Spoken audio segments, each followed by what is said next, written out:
कधी-कधी असं होतं ना, की पूर्ण दिवस आपला किचनमध्येच जातो. आजचा दिवस माझा तसाच होता. सकाळी आज अप्प्यांचा घाट घातलेला होता आणि आमच्या घरात आहेत 10 ते 12 माणसं. सगळ्यांसाठी अप्पे बनवून द्यायचे, तर त्याच्यामध्ये वेळ तर जाणारच ना. त्यामुळे आज माझा 9 ते 9:30 वाजेपर्यंत फक्त मी अप्पेच बनवत होते. सकाळी 7 वाजल्यापासून त्याची तयारी करा, भिजत घाला, चॉपिंग करा, त्यानंतर चटणी पण बनवा. आज चटणीसाठी मला आईनी हेल्प केली. त्यानंतर सगळ्यांना मस्त गरमागरम अप्पे बनवून दिले. त्या चक्करमध्ये माझा स्वयंपाकच राहून गेला. म्हटलं असतो जिभेचे चोचले तर पुरवायलाच पाहिजेत आणि मुलांना सुट्टी आहे आणि पर्सनली माझे फेवरेट आहेत रव्याचे अप्पे. तर बनवायला तर वेळ लागणारच ना. तर असं म्हटलं मस्त असे अप्पे बनवूया आणि एक ट्रिक सांगू का तुम्हाला?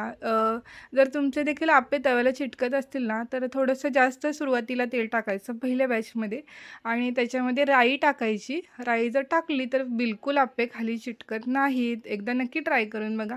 मस्त अप्पे बनवली, चटणीला तडका दिला. आईने ऑलरेडी चटणी बनवून ठेवलेली होती. मस्त असं सगळ्यांना नाश्ता दिला. त्यानंतर स्वयंपाक बाकी होता. म्हटलं चला फटकन स्वयंपाक बनवूयात म्हणून मी दुपारी 12 वाजता स्वयंपाकाच्या तयारीला लागले. कुकर लावला.